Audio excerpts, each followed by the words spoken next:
MP board class 10th वाले सभी students ध्यान दें। प्री बोर्ड परीक्षा का जो पेपर है, सामाजिक विज्ञान का पेपर मेरे द्वारा बताया जा रहा है और जो क्वेश्चन पेपर आप देख रहे हैं ये आपकी परीक्षा में पूछा जाएगा, इसलिए ध्यान से इस क्वेश्चन पेपर को देखें और इन सभी प्रश्नों को याद आप कर लीजिए, क्योंकि 101% प्यारे विद्यार्थियों ये प्रश्न परीक्षा में आपको देखने को मिलेंगे। महत्वपूर्ण बात मैं बता देता हूँ, वार्षिक परीक्षा की तैयारी भी मेरे द्वारा इस चैनल पर करवाई जा रही है, यानी कि डेली हम नोट्स के माध्यम से लाइव क्लासेस ले रहे हैं। अगर आप लाइव क्लासों में जुड़ते हैं तो आप अपनी वार्षिक परीक्षा में भी अच्छा स्कोर बना पाएंगे, इसलिए आपको डेली लाइव क्लासों में भी जुड़ना है। चैनल पर नए हैं तो प्यारे विद्यार्थियों चैनल को जरूर सब्सक्राइब करें। आपको पूरा पेपर और सॉल्यूशन बताऊंगा जो आपकी परीक्षा में पूछा जाएगा। यहाँ पर प्रश्न आप देख पा रहे हैं। पहला प्रश्न पूछा जाएगा, मृदा के निर्माण में सबसे अधिक योगदान होता है। मृदा यानी कि मिट्टी के निर्माण में सबसे ज़्यादा योगदान किसका होता है? तो इसमें आपको सही उत्तर के रूप में याद रखना है शेल का। शेल यानी कि पत्थर का।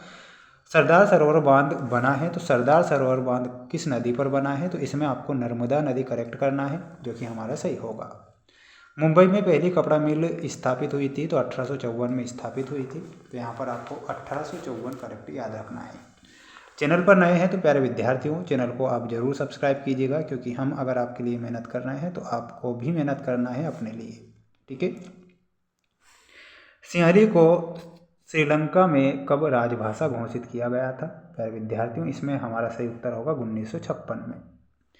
राष्ट्रीय विकास का अर्थ क्या होता है? तो इसमें उपरोक्त सभी बताना है। चहुमुखी विकास, सामाजिक विकास और आर्थिक विकास।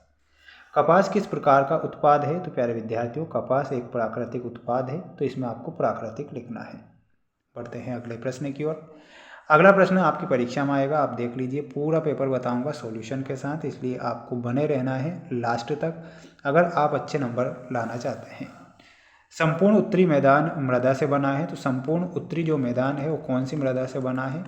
इसमें आपको लिखना है जलोढ़ मृदा। देश में आधे से अधिक वन क्षेत्र घोषित किए गए हैं, तो उन्हें रिजर्व घोषित किया गया है, तो इसमें आपको रिजर्व लिखना है। महानदी बेसिन में परियोजना जल संरक्षण और बाढ़ नियंत्रण का समन्वय है, तो इसमें आपका हीराकुंड सही होगा, हीराकुंड। बेल्जियम की कुल आबादी का 59% हिस्सा इलाके में रहता है, तो प्यारे विद्यार्थियों इसमें आपको लिखना है उत्तरी इलाके में वो रहता है, तो उत्तरी सही होगा। पर आधारित सामाजिक विभाजन सिर्फ भारत में है, तो किस पर आधारित? जाति पर आधारित, तो इसमें आपका जाति सही होगा। भूमिगत जल संसाधन है, तो भूमिगत जो जल है नवीकरणीय संसाधन है, इसमें आपको लिखना है नवीकरणीय, ठीक है। नवीकरणीय हमारा सही उत्तर होगा। अब आप सभी छात्र इसका एक स्क्रीनशॉट ले लीजिए और अच्छे से इन प्रश्नों को याद कर लीजिए, क्योंकि ये प्रश्न परीक्षा में आएंगे। मैं आपके लिए बेस्ट तरीके से मेहनत कर रहा हूँ, तो आप भी मेहनत कर लीजिएगा प्यारे विद्यार्थियों स्वयं के लिए। बांधवगढ़ राष्ट्रीय उद्यान कहाँ पर स्थित है? तो ये मध्य प्रदेश में स्थित है। चाई असम। फ्रांस की क्रांति 1789 में होती है। Roulette act 1919।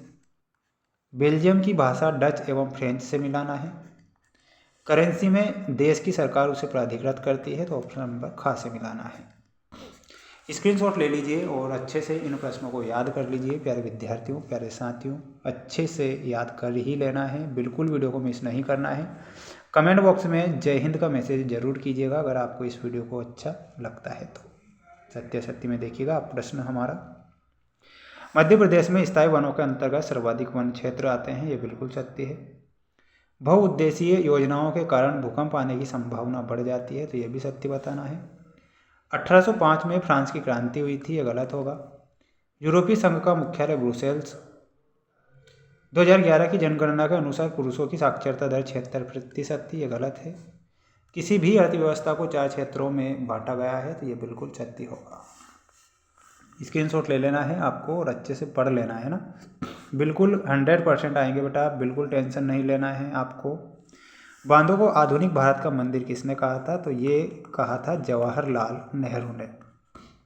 जवाहरलाल नेहरू। पवन और सौर ऊर्जा संसाधनों की बहुतायत किस राज्य में है? तो इसमें आपको लिखना है और वो हो जाएगी प्यारे विद्यार्थियों राजस्थान और तमिलनाडु, है ना। एक तो राजस्थान है, राजस्थान दूसरा है तमिलनाडु। ठीक है, तमिलनाडु। औद्योगिक क्रांति सबसे पहले किस देश में आरंभ होती है? तो उस देश का नाम है इंग्लैंड। श्रीलंका किस वर्ष स्वतंत्र राष्ट्र बनता है? तो 1948 में। 2011 की जनगणना के अनुसार भारत में साक्षरता दर कितनी थी? तो इसमें आपको लिखना है प्यारे विद्यार्थियों 74.4%। सूचना एवं संचार प्रौद्योगिकी को संक्षेप में क्या कहा जाता है? तो उसे बोला जाता है ICT। तो इसमें आपको ICT करेक्ट उत्तर के रूप में लिख कर आना है। इसके बाद में ये प्रश्न आप देख सकते हैं जो परीक्षा में आएंगे, ध्यान से देख लो। पेपर का PDF अगर आपको चाहिए और 23 ही क्वेश्चन के आंसर अगर चाहिए, देखिएगा प्यारे विद्यार्थियों 23 क्वेश्चन प्रश्न आएंगे परीक्षा में।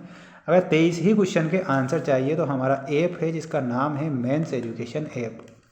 लिंक मैंने डिस्क्रिप्शन में दे रखी है। अगर आप चाहते हैं कि आपको पेपर मिल जाए, पेपर के PDF मिल जाए, तो इस ऐप को प्ले स्टोर से इंस्टॉल करना है। वहाँ पर सभी विषय के पेपर हैं। मिलते हैं नेक्स्ट वीडियो में। जय हिंद।